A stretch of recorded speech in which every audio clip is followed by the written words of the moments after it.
Hi everyone. So this week is the portion of Toldot, and there are a lot of secrets in this week's portion.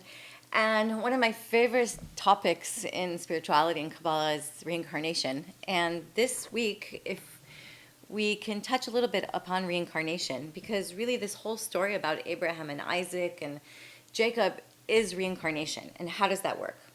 So basically, Rabbi Isaac Luria tells us that the patriarchs, Abraham, Isaac, and Jacob, and the matriarchs, which was Sarah, Rebecca, Rachel, and Leah, all contained the souls of Adam and Eve. So, respectfully, Abraham, Isaac, and Jacob contained the soul of Adam, and Sarah, Rebecca, and Rachel contained the soul of Eve. And together, their job in this world was to rectify the sin of the Garden of Eden. And so, how exactly did they do this? Abraham, when he was thrown into the furnace for breaking his father's idols, rectified the sin of idol worshipping. Isaac, when he was offered up as a sacrifice, rectified the sin of murder. And both of them were saved because the sins that they were rectifying weren't their own sins, but they were Adam's. And even then, it wasn't complete because each of them gave birth to a son that was opposite of righteous. Abraham gave birth to Ishmael, and Isaac gave birth to Esav. And Avram prayed that Ishmael would repent, do tshuva, and return to the Creator, and his prayers were answered. Isaac thought that by giving a blessing to Esav, he would be able to give him the light of the Creator and thereby influence him to do tshuva. But because the sin of Adam came from his wife, Eve, the person who actually needed to rectify Esau was Rebecca, Isaac's wife.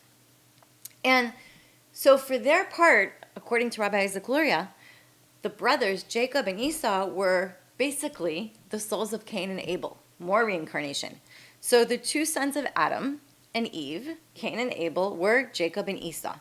Now Esau, the older brother, wanted to kill Jacob the same way that Cain, the older son of Adam, killed Abel.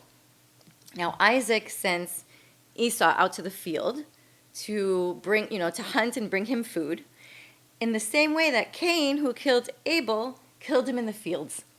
It's very interesting.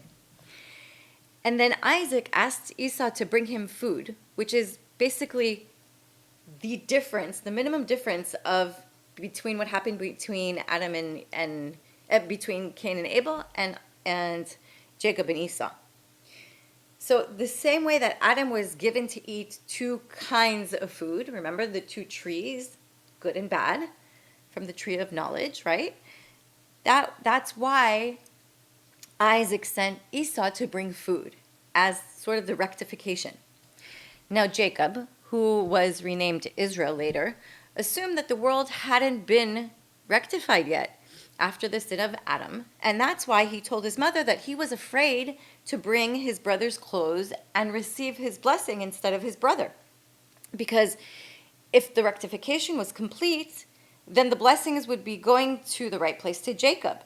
But if not, they would only be adding to the mix of good and evil. They wouldn't actually fix anything.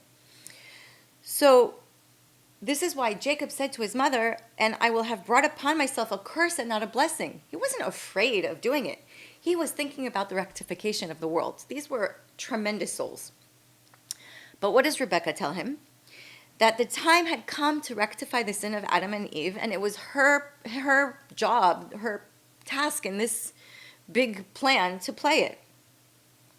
So therefore she said to Jacob, "Your curse is upon me," meaning that the curse that Eve had brought upon the world by giving Adam the fruit from the tree of knowledge, in the same way, the curse which Rebecca, as a reincarnation of Eve, is now intending to rectify, to fix.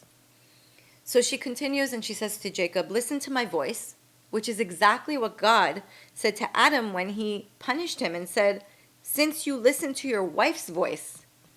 And finally, since it was Eve who urged Adam to eat from the tree, it was Rebecca, as her reincarnation, who caused Isaac to eat. This time for the purpose of rectification, for the purpose of fixing it. And that's why Isaac was led properly to bless his son Jacob and bring healing to the world. And through this explanation, we see that Jacob's deceitful act, because it looks like a deceit of getting the blessing instead of his father, really was all a plan from the Creator in the big scheme of reincarnation to rectify the world and bring everything back to balance. And this is probably one of the most powerful explanations I've heard of this portion, because really without reincarnation, it's kind of hard to understand what's going on here and all the players in the game. Now, this portion is basically dominated by Isaac digging wells. Can you imagine? There's not much that's said about Isaac in the Torah besides digging the wells. And so what's the story about digging wells? So Shemi Shmuel, of course the Kabbalist that I used in most of my lectures here, talks about what does digging wells represent. And he quotes a verse that says, "Counsel in the heart of man is like deep water, but a man of understanding will draw it out." So what does this mean? It means that the advice already exists in your heart. The wise person, the person that you go to for counseling or for coaching or for guidance, doesn't create the advice. He only digs it out of you. He uncovers all of the layers and digs it out of you because it's already inside of you. And that's why Isaac was digging wells. What does it mean? The spiritual connection with the Creator is inside of us. But like when Isaac was digging a well, you have to remove all of the dirt and the physicality that's covering the water. And when we dig our internal wells, we need to take everything that is covering our heart. And while we're doing that, we should be able to get excited over our connection to the Creator.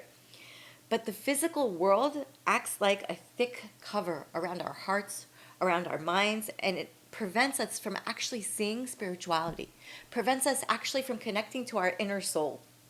And it was Isaac, by digging the wells, that showed us that we must remove the coverings in order to see the light. You know, it's easy to understand on, let's say, no pain, no gain. When you go on the treadmill, when you go on the Peloton, the new thing that everyone's doing because can't go to the gym, it's easy to understand that if you don't push and you don't do that resistance of 65 and the cadence of 110, you're not going to lose weight. No pain, no gain.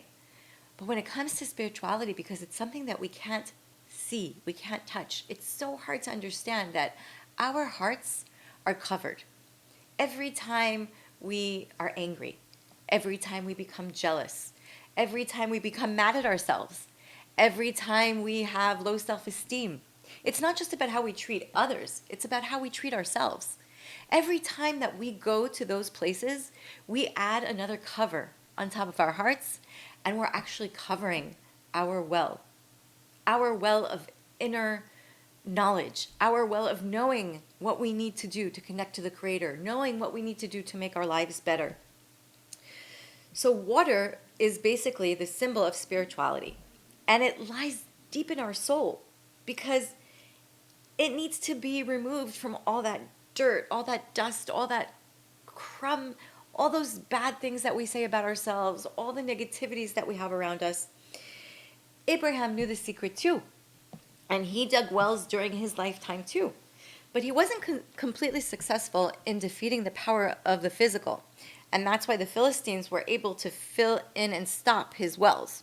It was only Isaac who came along with his fear and awe of the Creator, who was able to permanently remove any kind of coverings and open those wells. He was able to get rid of any of the obstructions, any of the negativities, any of the filth, the dirt that was covering the wells. And one of the commentators, the Rambam, goes so far as to say, the Ramban, goes so far as to say that the wells that Isaac dug represent the temple that was to be built several hundreds of years later by the descendants of Isaac. Again, reincarnation. And the Israelites would come to the temple in order to actually connect to their spirituality, connect to the Creator. And the open miracles of the temple are the awareness of the spiritual flame that is inside of us. But Shem Mishmuel says that even something as amazing as understanding the power of the Creator can become mundane. For example, he uses Hagar, the maidservant of Sarah, who saw angels in the desert and wasn't in awe. And one of the commentators, Rashi, explains that because she had gotten used to seeing angels in the house of Abraham and Sarah, it wasn't a big deal.